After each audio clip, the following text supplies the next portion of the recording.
Hello, everyone, and welcome to another episode of Exploring Brain and Mind. And today I'm joined by the lovely Vicky Henderson. Vicky is a multi-award winning coach, trainer, speaker as well. She works with young people and she will help us understand the teenagers' brains a little bit better. Welcome, Vicky. Thanks for having me, Elkie. So, we know that teenagers can be right moody folks to have around with kind of mood swings and being temperamental. So how is the teenage brain causing so much trouble in them? You have to imagine that you've got a toddler again, basically, Elkie. So when you have that lovely baby, and the lovely baby becomes about 2 years old, you remember the tantrums. Yes. That's because your child is learning at that point how to manage and regulate their emotions. And they're building connections in their minds to help them do this in the future. So that's what's happening to your toddler. And then everything calms down and they become, nice young children and they're much better able to regulate their emotions. Not in all cases, but generally speaking. Now, when they hit the teenage years, what's happening is the prefrontal cortex of their brain has got to develop from a child's brain into an adult's brain. And at that moment, all of those connections that relate to their ability to manage their emotions get what they call pruned. It's called Mm. brain pruning. So those they disconnect all of the emotional regulation. So essentially, they're now in a young person's body. They've got hormones raging and they've got the emotional regulation skills of a 2 year old again. So essentially, that's what's going on. They're really struggling. There's lots of other things that are going on as well. So essentially, yeah, we call it brain pruning. The result of brain pruning is that they can experience extreme, uncontrollable highs and lows emotionally. And if you say to them, "Oh, what caused that?" they'll say, "I don't know," Mm. because it's almost like their brain's taken control and they're not consciously aware of what's happened. They will have what they call ant-attacks, which are automatic negative thoughts. So we know, you and I know, that 85% of the thoughts that we have every day are negative and only 15 are positive. So it's about keeping us safe, but they will be having automatic negative thoughts that they don't have any control over, or they feel they don't have any control over. It makes them much more susceptible to addiction, and that's addiction not only to things like alcohol, smoking, drugs, but also social media, which is designed to be as addictive as alcohol, smoking, and drugs. They're much less able to make good judgments. So I know that you have a young man in your life. And so you will know that boys sometimes, when they're teenagers, go and do incredibly stupid, risky things. Girls will do the same sort of risky things, but in a different way. Boys tend to go out and do something physical, whereas girls might do something more risky online. They might look at self-harming if they're really struggling. There's lots of different stuff going on. And they will, yeah, basically, because of this lack of good judgment, they'll go and behave in ways that you just put your head in your hands and go, why? What at what point did they think that was a good idea? But it's all because of this brain pruning. This is what's going on in their mind. So it's a really tough time for teenagers, and there's lots of other stuff going on around this really tough time, particularly in this modern day and age, that makes it so challenging for them now. Yeah, it's just the whole digital exposure and all that. That adds to all the different things that that can impact on a teenager's developing brain compared to how it used to be when we had no internet. My goodness me. Yeah, I mean, I don't know if you've heard of the book The Anxious Generation, Elkie, by a guy called the Jonathan Haidt. Well, he's Oh, yes, yes. yeah, it's Yeah. a brilliant book. And he's looked at this, and he's interestingly links the change through research not to the internet per se, but to the introduction of smartphones. So Ah, having it yeah. in your hand. When the internet was something that you had to go and use dad's computer for, or that you went home and you were playing on your Xbox or whatever, that was kind of okay, but he's linked it to the introduction of the smartphone. And he also then has got some great background as to why kids are so anxious today and how the smartphone makes that even worse, basically. Fascinating research. Yeah, oh, this is a book I need to get my hands on at some point because it sounds like a really good and important read for the kind of field we're working in. So yeah, it's but it's also the reaction times and everything, isn't it? It's kind of or the not the reaction times, the attention times. They have kind of attention span that has reduced quite a lot with with like TikTok. You look at something you don't like it, scroll on, scroll on, scroll on.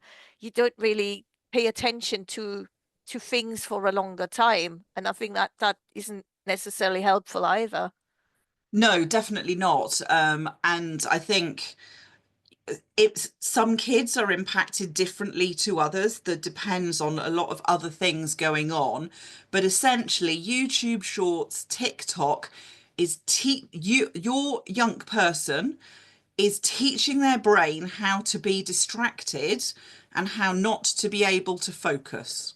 Mm, yeah, So yeah. when they then go, they can't read a book because actually that takes concentration and focus. But their brain is so used to watching 15 seconds of this and 10 seconds of that and switch, switch, switch, switch, switch, that it can't concentrate on a book anymore. It struggles to concentrate on homework. So the brain is being trained by what's in their hand, in a way that's not useful. And coming back to Jonathan Haidt again, he says that kids basically have discovery mode and safety mode, and that parents also have discovery mode and safety mode.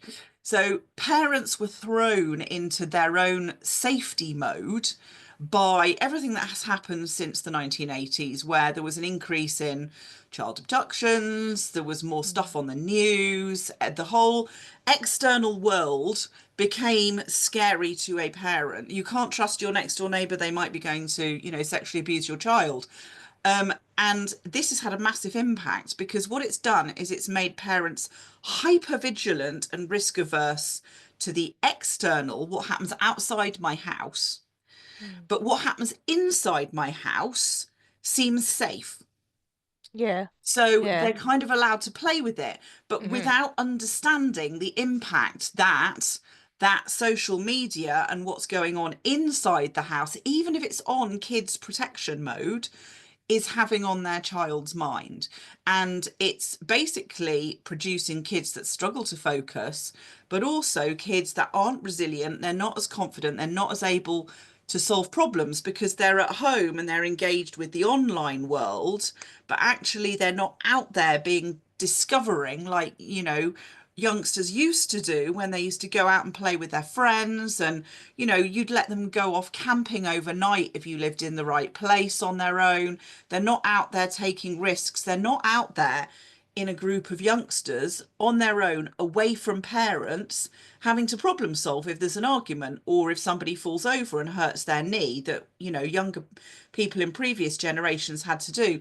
So yeah, they're basically parents, and this is nothing against parents, you're doing the very best that you can with the information you have available, but there might be bits of information that are missing, are in this situation where they've protected their kid from the danger outside the house, but they've not necessarily protected them from what's happening inside the house.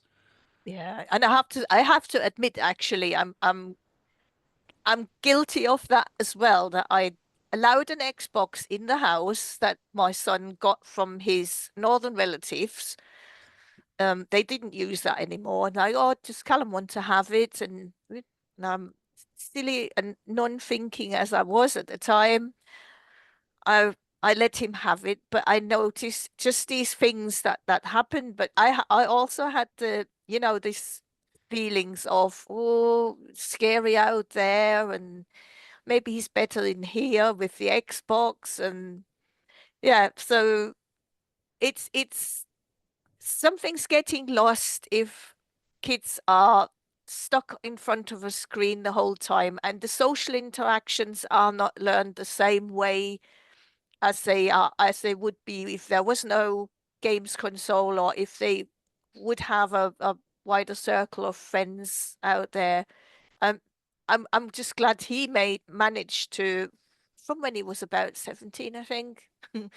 He went out meeting friends, and yeah, sometimes doing silly stuff like getting drunk, and as they do as the As time. they do, exactly. I mean, we were all teenagers once as well, weren't we? Yeah, yeah, yeah, Not innocent of exactly. this behavior ourselves. Exactly. But I suppose it's a phase that it's good to go through, what you can do, what you shouldn't do, or, exploring these kind of things. And it's, yeah, especially these social interactions, the face-to-face social interactions, they're just important, aren't they? Yeah, they are. And, kids essentially they get face-to-face interaction when they're at school. There are some schools that are coming in that are banning smartphones, Which is um, good. which is good. Yeah. And, there are some kids that just aren't interested in it.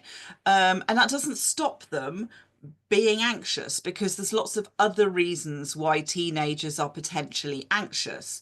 I mean, one of the other really interesting examples about why they're anxious is all the research that's been done around self-esteem. So back in the 1980s, parents were told that self-esteem was the most important thing for children to help them grow up feeling good about themselves. And so did schools. So they took out competitive sports and everybody got a medal. You told everybody that they'd done an amazing job all the time, but you didn't necessarily back that up with, however, if you wanted to make this even better, you could have done this. So there's a generation of kids that have grown up essentially with this whole being told they're fantastic all the time, that they're absolutely perfect, that they're wonderful. Well, that's all good and well, but if your child is learning to do something and they fail, and your answer to it is, don't worry about it, let's go and have a coffee or a chocolate or a piece of cake, that's going to cause a problem if it's not then followed up with, actually, no, let's get on the bike again, have another go, and then we'll go and have a coffee and a cake. It's about building that resilience, but some Yeah. cases that's fallen by the wayside. And the result of that is that you've got kids that are terrified of failure, because they've not sort of pushed through failure. If they failed, they've just kind of stopped and they've not gone on to have another go at it. So they're afraid of failure. They are totally reliant on external validation to understand that they've done a good job. So they're unable to say, actually, I did really well there on their own, because they're so used to school or mum or dad or whoever it is telling them that they've done a good job. And also, they are really, really struggling to persevere. Mm. So if they're left on their own and something happens and they can't get on with it, they don't have the problem solving skills to work out how to do it, because they've not been left to develop those problem solving skills. So the two things kind of connect, from what Jonathan was saying, Haight was saying in the anxious generation, about kids not having that independent exploration and those problem solving skills. And then what's been happening in a sort of a whole generation of, this is how we raise children. And parents are only doing what they've been told to do. And likewise, schools were following what the best advice was. But that needs to change now. And we're sort of stuck in this mess where lots of kids are fine, but a lot of kids are out there struggling, particularly with anxiety, with lack of motivation. There's definitely a mental health crisis going on, and it's about how we can start to shift in education, that could be tricky, but also in parenting and understanding that actually we haven't done anything wrong up until now, but now we need to learn some new skills. So if you're, you've got this new young person in front of you, now you need to become a different parent because you've reached a different stage. And it's not easy. It's not easy for the parents and it's not easy for the youngsters. I think it's also difficult for them because if the parents don't necessarily have the skills to and the knowledge to teach kids how to become more resilient.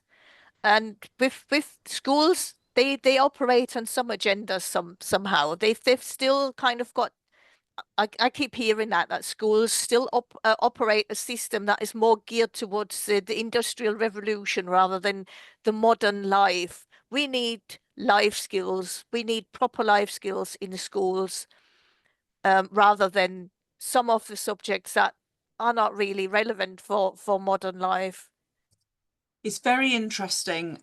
It's exactly as you say. The education system basically was designed to make people who would follow instructions have the knowledge they needed and go out to work during the industrial age, revolution, either in a factory or in the office or, in a typing pool if you were a woman, all of that sort of stuff, which was great for that day and age. But what's happening now is not so great. And these kids are coming through, they've not necessarily, you know, the culture has changed, parenting has changed, society has changed, everything has changed, but the education system hasn't. Yeah. And I used to work in it. I was a primary school teacher back in the 20 when was it 2004 2003.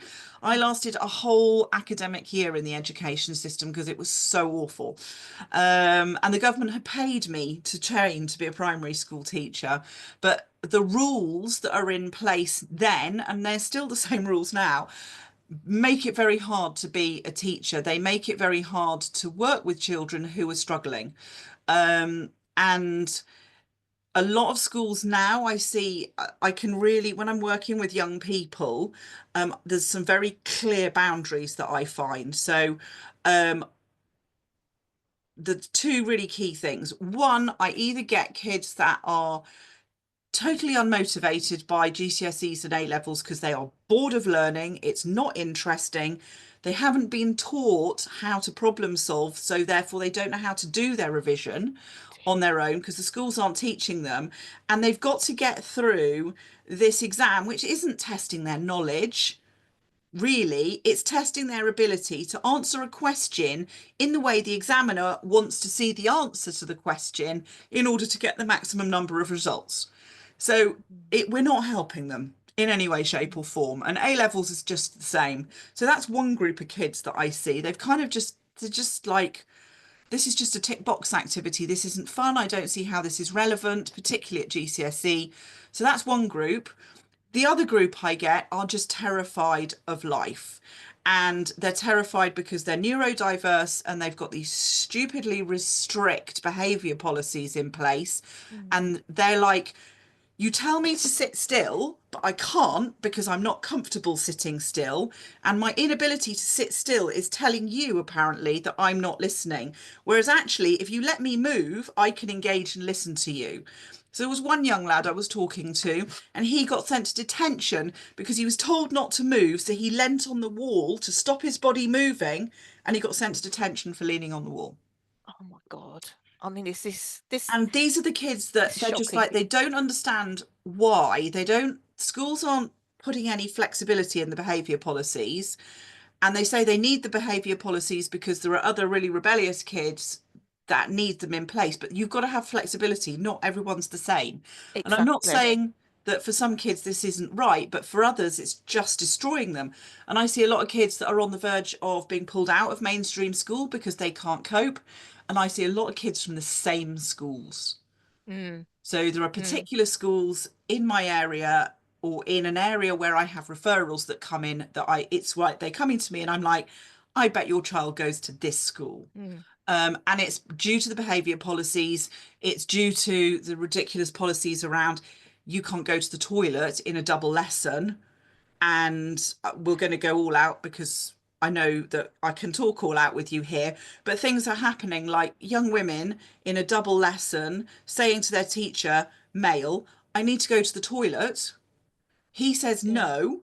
And eventually, that young girl stood up in her class in front of all of her classmates and she said, right, my period's come on. Sir, you can deal with the chair that's covered in blood. I'm going to sort myself out. And she had to walk out of a class without permission in front of all of her peers because she started her period. Now, I coached one of her friends who then subsequently said, I'm not going into school anytime around my period because that might happen to me. Oh my goodness me. I mean, it is ridiculous though, because humans are not machines, and especially in puberty, especially for the girls, when the period's starting, they might not have had it before, and it because it can suddenly come on without you There are, and noticing thank much goodness of there what's are now. happening.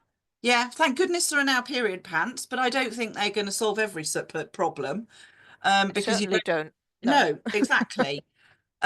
So it's a tricky one. And schools aren't getting it right, and they are actually, in my opinion, traumatizing their children.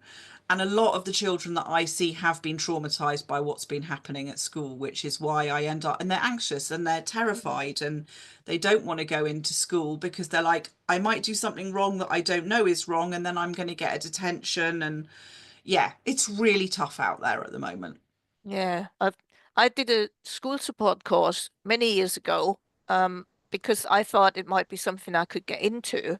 I noticed later it's not so suitable because of my I've always got like hindrances with my visual impairment. So, but I was in there, and the experiences I had, the neurodiverse kids are the worst off because they either kind of, oh yeah, you can't go in that lesson because they're getting stressed out and they have to leave the lesson because they're too stressed, or they just, they're meant to participate, but they can't really because their brain just works completely different. Yeah, And then you have them in a community room together with really rowdy kids that have been taken out of lessons as well. And that's traumatizing them even more. You don't have enough kind of supervising people in the community room then to make sure that the rowdy kid doesn't impact on the neurodiverse kid. So, I've seen things that scream to me there needs to be changes in the education system. they do, and it's a tough one. We don't know where it's going to come from necessarily. Mm. There's a huge amount of research out there. I follow all of the right people on LinkedIn, and there's a lot of amazing work and research going on out there. But it's getting the government to listen, who have no idea about education. At the end of the day, they are, if we could have a really forward thinking educator as the Ministry of Education, the Minister of Education, I think we'd be a lot better off. But we're dragging behind. European countries don't have a lot of the issues that we do in education. And we're failing to keep up. And we seem to think that Ofsted's the answer, and Ofsted's actually one of the causes of the problem.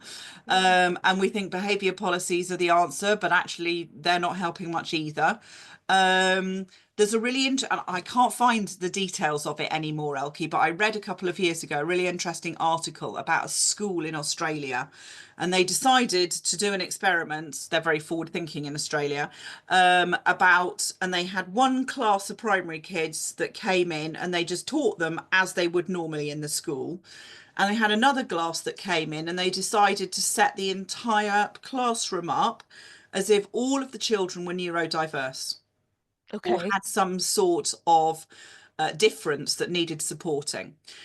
And as this class went through the school, the class that was the experiment class, you couldn't tell the difference behaviorally or academically between the kids that were neurotypical and neurodiverse because everybody thrived in that setting that was set up for neurodiverse learners or for those with other disabilities, whereas the other class continued to show that what we would expect to see, that was that the some of the children were struggling with it for various different reasons. So when there's this whole thing around, oh, we can't make these changes because of everybody else. Well, actually, if you basically change the whole system and were much more aware of everything, you could potentially solve the SEND crisis by just making sure that all schools catered for everybody in the same way. And it was actually everybody in the same way as a neurodiverse learner rather than a neurotypical learner. But we still have this thinking that oh, we can't do that, we can't do this, and this lack of understanding. And teachers, they don't understand, they don't have the time to do it, they're not trained in how to deal with all of this stuff in their PGCEs. They might now be trained a little bit more in if they do a degree teaching course. But certainly I think it's coming in, but it needs to be fast and it needs to be quick, this Mhm. understanding. Yeah, yeah. I mean, something has to happen, and in the education system. And I just had a thought, and it just slipped away again because my brain's sometimes too fast. No, but I think in a way, I know we call the people the with like autism, ADHD, and so we call them neurodiverse, but in the end, we're actually all neurodiverse because everybody's brain working different. Everybody's brain does work differently. However, you can get into all sorts of trouble by saying, oh, we're all slightly neurodiverse because all our brain works differently. Yes, So you have to be very, very careful about that, because neurodiverse brains do definitely work very very differently different. Yeah. from neurotypical brains. And there are things that we as neurotypical would not even bat an eyelid at, whereas actually if you're neurodiverse, that's going to be really, really hard for you. Mm, And there's all sorts of different things. So I probably, if I had been at school in this day and age, would have been diagnosed with dyscalculia around numbers, but I never was. I was just not brilliant with certain types of numbers. Doesn't mean I couldn't do maths or just certain areas. So it's an interesting one. There's obviously more and more adults now being diagnosed with ADHD, with autism, etc., because it just wasn't picked up in, before. But also, there's plenty of neurotypical learners out there and young people who are struggling as much as their neurodiverse peers are. yeah. And it's about parents saying, actually, right, no, I'm going to go out and I'm going to understand what's happening. And if I can recommend books to them or authors, The Anxious Generation is fantastic by Jonathan Mhm. Haidt. Also, Maggie Dent is absolutely amazing, particularly if you've got teenage boys. Lisa Damour is absolutely fantastic, again, particularly if you've got teenage girls, although they've both written books recently that cross over between girls and boys. So those would kind of be my top three recommendations. But it's not easy. It's not easy, and there are ways in which these young people can be helped. So you and I know that we were trained by the same person. So I am a master practitioner of timeline therapy and a master coach of NLP, and that's what I use with my young people. Alongside a couple of other coaching models. But essentially, we are looking at how we can change the processing in their brain. So, how can we process this situation in a different way? How can we make those quick changes? And with the exception of one or two who I sometimes see again, but generally speaking for different problems, Mhm. um, once I finished working with the learners, I don't hear from them again, and they tend to go off and thrive. So there are definitely things that can be done to support young people. Unfortunately, a lot of them come with a cost at the moment. Mm. Yeah. And, go and try different things. So if you're a parent listening to this, go and try different things. If counselling isn't working, look at coaching, look at hypnotherapy, look at art therapy, look at lots of different ways in which you might get the outcome that you're looking for. But there are plenty of young people out there who are unlearning how to be anxious all the time and leaving it behind them, and learning how to build that resilience, that confidence, and those problem solving skills. That's great that you gave some book tips and some, yeah, because with regards to yeah, counseling doesn't work for everyone the same, especially if it's like CBT and they have a bit more trauma or so, it might not work for them.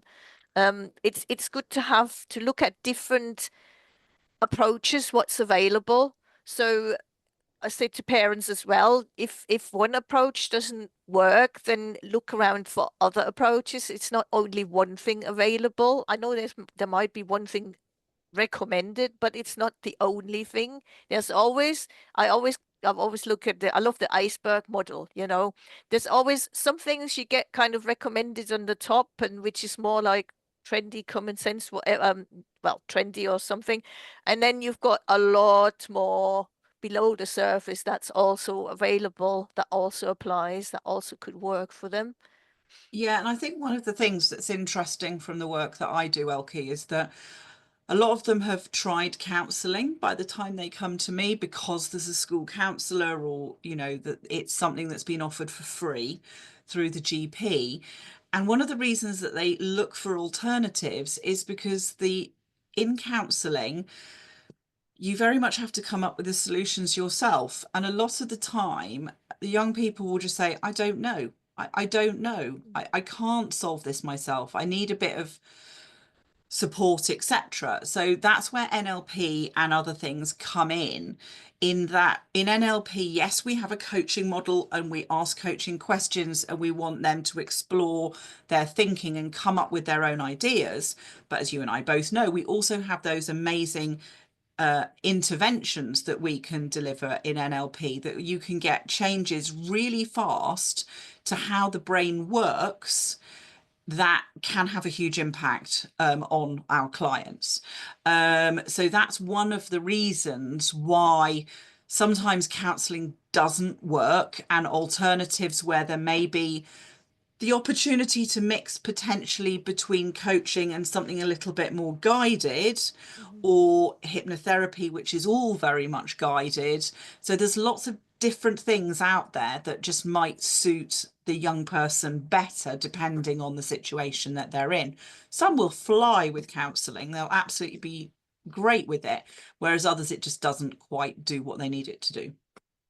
And that's another hint of like how people's brains work in different ways. There might be similarities, but it's not all, or it's information processing as well, how we take in the information. That has a lot to do with it as well. Yes, I talk to a lot of parents about executive function skills, Elkie, Hmm. whereby those are often areas that really neurodiverse learners really struggle with. But some of the, you know, the other learners, the unmotivated ones, struggle with as well. Is that their executive function skills haven't developed properly because it's not something we tend to do in the in the system that we've got at the moment. So that's another thing for parents to look at is, you know, investigate executive function skills and how you can start to help your child develop, you know, executive function skills. Because it's a big area at the moment that, you know, if they taught executive function skills in schools like they do in prisons, interestingly, Oh, you might get some very different outcomes. Because yes, in young offender institutes are not nearly as strict in many respects as schools these days, based on the behaviour policies, and they also teach a lot more around those executive function skills, which include resilience and problem solving and taking action and you know, all of those sorts of things. So it's an interesting area, the whole executive function skill area as well. that is very interesting. I didn't know that they do that, that offer that kind of training and you know this kind of helping the young people in the young offenders to get these kind of skills. That is very interesting. Yeah, there's an And amazing lady, and her name completely escapes me. She's just written a book on teenage burnout. I wonder if it'll come to me. But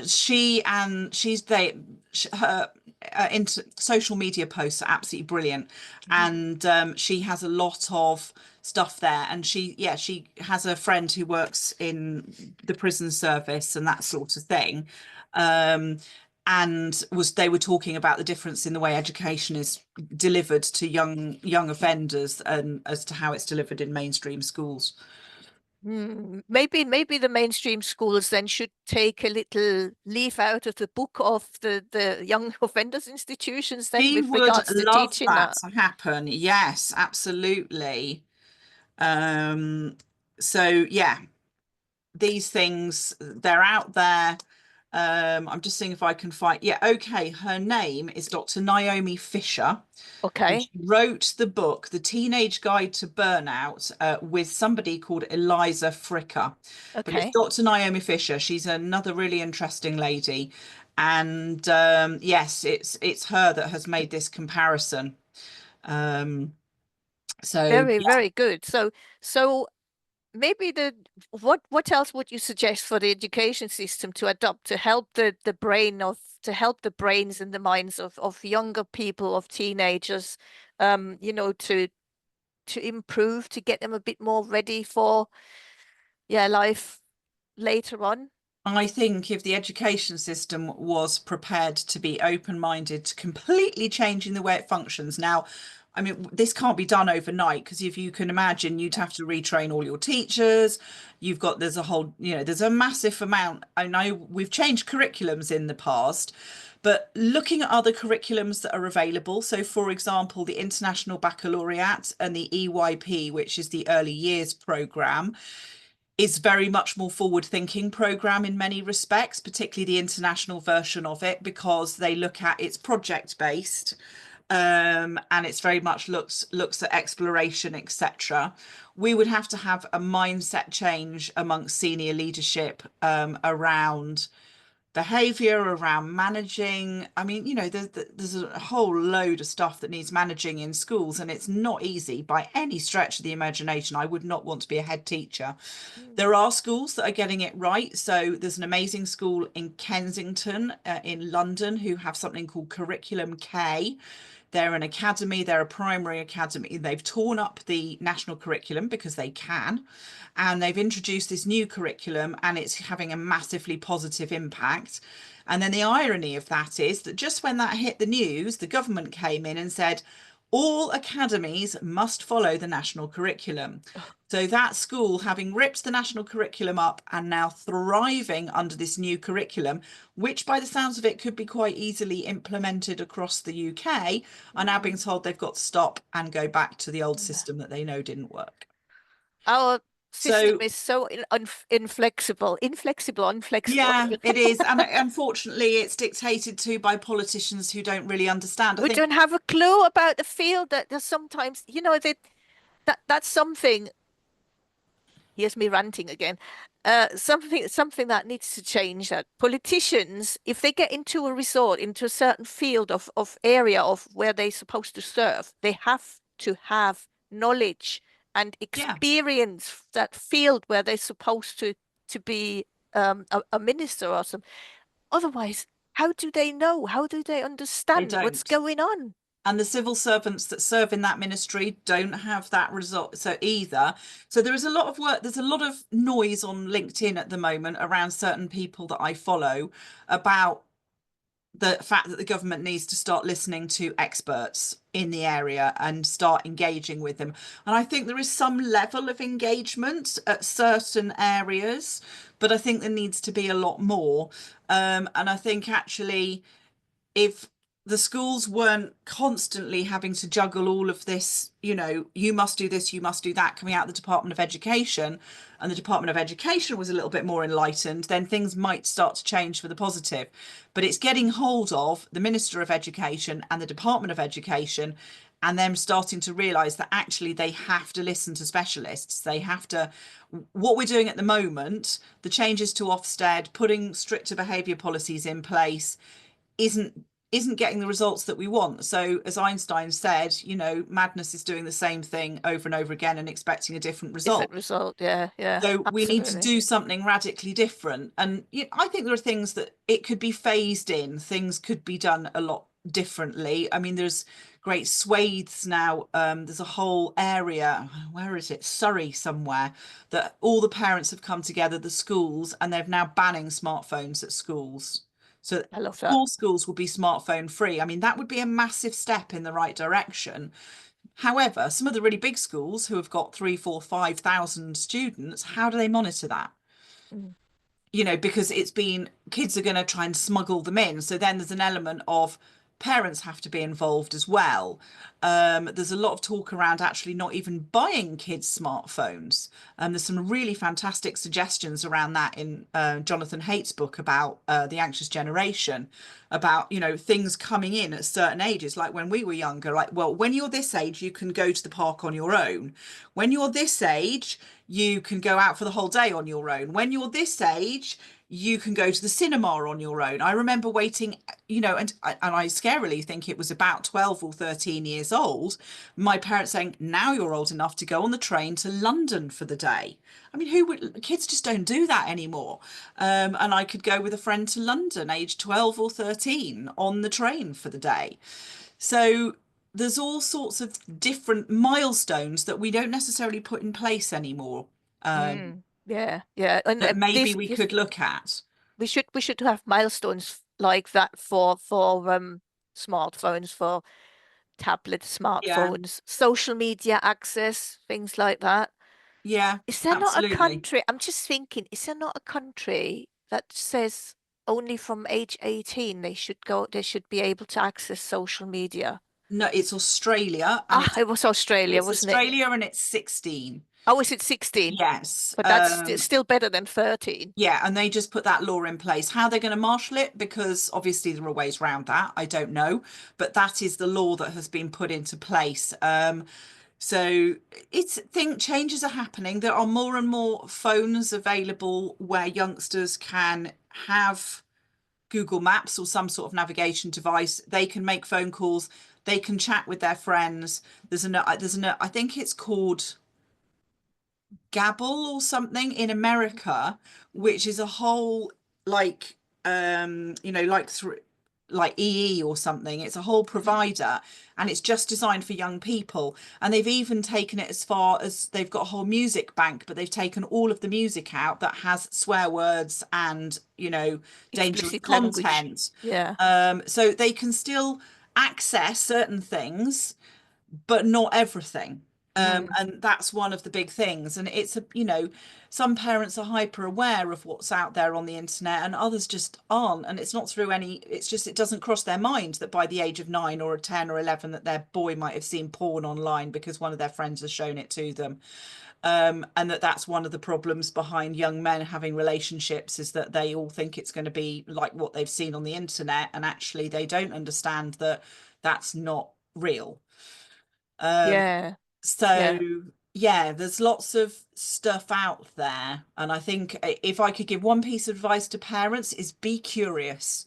Go out there, find out what's out there about your teenager, what the risks are, how you can mitigate against them, how you might need to adapt your behavior and your thinking to really help your teen get through these years. Because at the end of the day, and this is what I love from Maggie Dent, and if you look at any of my stuff, it's all around lighthouses and waves and everything.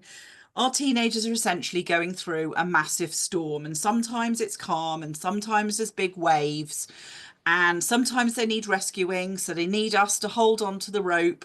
And essentially, what they need in life is lighthouses. They need adults, and that might not be mum and dad, but hopefully it is. But they need lighthouses who are going to guide them through and who they know are safety, so that they can go and talk to those people if they've got a problem without judgment. And that's the really big thing. It's not judging them, it's just listening. And Yes. that's another thing that parents can really help themselves by doing, is really learning how to actively listen. Yeah. Most people can't do it. It's something you have to be trained in. We're not trained in it. And actually, a lot of people just listen to reply. They don't listen to really understand. So listen to your kids. Don't interrupt them. Just sit there and listen and take it in. And then when they're finished, think about what you're going to say. Yeah. And not immediately respond, but think. The thinking before responding is the important one, isn't it? Absolutely. There's that amazing Warren Buffett quote, which is essentially along the lines of, if you have an emotional reaction to everything that is said to you, words control you, breathe and allow things to pass so that those words aren't controlling you anymore, that you are in control of yourself. It's a much better quote than that, but I can't remember it off the top of my head. That's all right, but it just states an important point that not only young people need to learn, but adults even more so, Yeah. especially if they're parents. Yeah, absolutely. And everybody parents in a different way, but if you are having a lot of issues with your youngster, go and take a look in the mirror and say, right, what do I need to do differently to get a different outcome? We're back to Yeah, Einstein again. yeah. And what we also need to remember is that the brain is still developing, even though they're like 18, 19, because it stops later in the 20s. Is that right? That's right. So research has been done, and I got this out of Maggie Dent's book, and I can't remember who the research was done by. So this is from Boys to Men. That the girls' brains are now no longer fully developed until they're 23 to 25 years old, and boys' brains are no longer fully developed until they're 26 to 28 years old. So we've delayed that. And I think a lot of it comes down to the fact that they're staying in education longer and that they're not being expected at 18, like they used to be, to go out, to get work, to get married, to have children, to, be self-sufficient in the same way that, back in the good old, a long time ago now, but that was the way it used to work. And over time, brain development has sort of slowed down because of all of these different things. So, yeah, if your teenager is struggling into their 20s, or you have a 20 plus year old who's still struggling, their brain's probably not fully developed yet. Mm, very important one to remember. I'm thinking of a with AI coming in as well. I think there will be even more challenges coming. It's an interesting one with AI. I think it kind of, there's certain elements of AI, and I think everybody needs to be very aware of is what's fake and what's real, Yeah. And that particularly could and that's social media. What am I seeing? What is fake and what is real? So, I mean, essentially, early types of AI were filters. Very mm, early, putting a filter on it. So, am I yeah, seeing the real person or am I seeing a filter? Whereas now it's a question of, is this even the real person or not? And I think it's about training your kids to make them understand that actually everything they see is not real, that you need to take a step back and actually say, is that, you see so many AI generated images and videos and things, and everyone going, oh, wow, that's amazing. And I'm like, that's fake. That's not real. So it's about having that awareness and yeah, helping your young people have that awareness that actually, there's this thing called deep fake, and that might be real human beings looking fake. And it's happening even in American election campaigns. And, that all of the images and videos you see aren't necessarily real anymore. And I think that's the first step in the whole AI thing. Where it goes from there, obviously there's around using it to do your homework and things. Maybe not the best idea, but I know there are people that are doing that. Um, so yeah, it's going to be a new challenge, yeah, as to how it works, and using it responsibly and sensibly with an open mind. yeah, yeah. That's important. And raising the awareness early Yes. that something that looks a little bit too good to be true sometimes as well might Is not be exactly true at that. all. That could be that's fake. I mean, I've Yeah. seen a few things as well that, and they're becoming more and more realistic though, with with the imagery and with Yeah. everything. And I to be honest, I was the biggest skeptic. I'm curious now what's happening, and I use it for content creation, but I wouldn't kind of going over the top with it, like creating a clone of me. Right? If you see me, hello, that's me. It's not, I'm not fake. I'm still here. Yeah, And but or there they, are that you can literally go on. I did a training course a couple of years ago, and it taught me how to go and create an AI generated version of myself yeah, that would yeah, speak like me and sound like me and look like me, but was AI.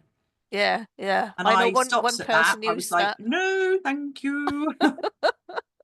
No, I want to be real. I mean, that's been like the authentic thing. I like to be authentic. I don't want to be coming across as fake and, you know, it's what you see is what you get, or what you get is what you see, as Tina Turner used to sing. Yep, Bless her soul. absolutely. Okay, I think that brings us to the end of the podcast episode. If are you, is there anything that you want to promote, or you want to tell people about, where they can reach you, where they can reach out to you for your Would be services? fantastic. So my website is Vicky Henderson, Vicky, Henderson.com. And that you can find out everything about what I would do with young people on vickyhenderson.com. My email is vicky@vickyhenderson.com, so that's quite easy as well. Yeah. And you will find any other contact details you need on that website. If you go and look at my website, there's loads of blogs on there with downloadable resources that would help you support your young person, and information about the coaching that I deliver as well. And then I think, beyond that is just to say, be curious, search alternatives, be open-minded, and if you need the help, you know where I am. Super. Thank you so much for being my guest today, Vicky. Lovely to have be here with you, Elkie. Lovely. See you soon. Okay, bye.